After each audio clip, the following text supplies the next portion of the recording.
Vous voyez comment il fonctionne. Vous n'allez pas venir dire après, discuter. Mais vous savez comment ces gars-là en ont fini avec les Indiens, les peaux rouges. Ils venaient dans les hôpitaux, il y avait la peste. Et la peste, il y avait beaucoup de maladies ici, là. Ils prenaient les couvertures des pestiférés dans les hôpitaux. Les peaux rouges vivaient dans les ruisseaux. C'était des gens très sains, ils vivaient dans la nature. Les gars prenaient les couvertures, ils allaient les tremper en amont. Tous les virus descendaient, les peaux les buvaient et ils mouraient comme des mouches. Je vais vous donner aussi un autre. Vous avez un parti en Amérique qui s'appelle le Tea Party. Cette appellation vient de loin. Les Américains avaient affaire aux Anglais, parce que quand les Anglais les dominaient encore, et ils avaient décidé de s'attaquer aux bateaux anglais qui vendaient du thé. Alors, qu'est-ce qu'ils vont faire?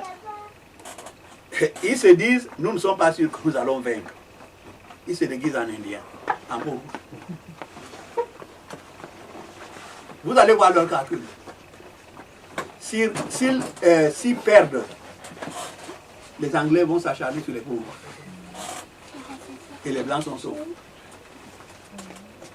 Voilà donc, c'est-à-dire, les Occidentaux ont ceci de plus. Ils procèdent. Leur technique de guerre, j'ai fait une de leurs écoles militaires ici. La ruse, la violence. C'est comme ça. La ruse ne marche pas, la violence. La ruse, c'est quoi? Nous sommes des amis. Dès qu'ils voient qu'ils ne sont pas en situation de force, ils rusent.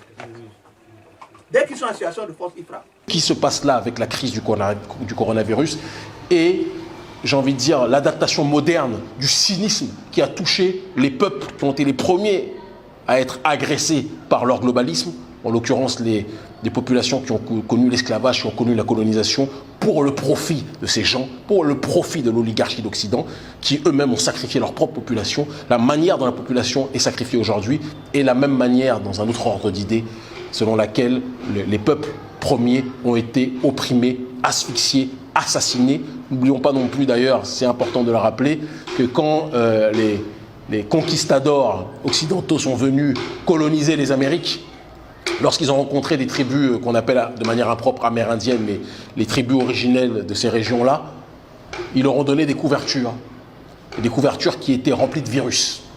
Ça aussi, je vous demande de vous rappeler de ces situations-là, parce que ce n'est pas un hasard ce qui se passe. D'accord? Ce n'est pas un hasard, ce n'est pas, comme certains noirs fragiles le rappellent, une théorie du complot. Je laisse les gens qui ne veulent pas se poser des questions politiques. Parce que celui qui ne se pose pas de questions va être appelé à revivre les mêmes événements. C'est à cela que sert à la fois l'histoire et à la fois la géopolitique. Beaucoup de tribus indiennes ont été contaminées par des virus qui étaient présents dans les couvertures qui étaient données par ces conquistadors-là. D'accord? Et c'est comme ça qu'ils ont pu décimer des peuples. Et le malthusianisme dont on parlait dans la chronique précédente est la continuité d'un processus qui a commencé il y a très longtemps en réalité. Il faut qu'on soit aussi capable de le dire. Donc, parallèlement, Angleterre, France, irresponsable, des criminels, le gouvernement italien complètement aux abois, d'accord, là aussi, qui pourtant voyait ce qui arrivait à la Chine, n'a pas suffisamment tôt déclaré l'état d'urgence de telle sorte que les gens rentrent, arrêtent de manger les pizzas, les spaghettis bolognaises dans les restaurants, dans les cafés, etc. D'accord? Ils auraient dû les confiner depuis très longtemps. Ils ne l'ont pas fait avec tout ce que cela a entraîné. Ce qui peut arriver aussi, bon, ils ne foutent rien, ils dorment, bon, il faut envoyer le sida, il faut envoyer l'Ebola.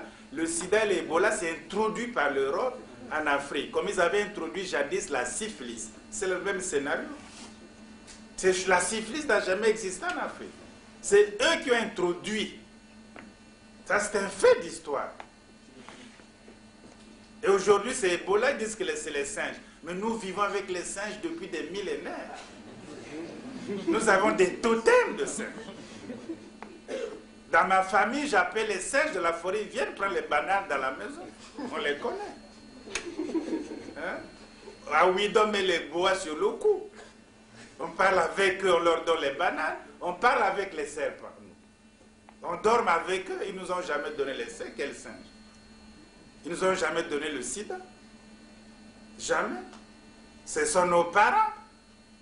Les animaux sont nos parents en Afrique. Ils nous connaissent. Nous les connaissons, sont nos parents. Quel singe va vous donner les maladies? C'est tes parents. Il y a un totémisme. Il y a des cosmogonies. Ils ne peuvent pas faire le mal. Mais ici, ils n'ont plus de cosmogonie. Hein? Ils maltraitent aussi bien les êtres humains que les êtres animaux. Et les Brigitte Bardot, obligés de lever la voix pour dire quand même qu'est-ce qu'ils ont fait les pauvres chats. On ne peut pas être aussi brutal.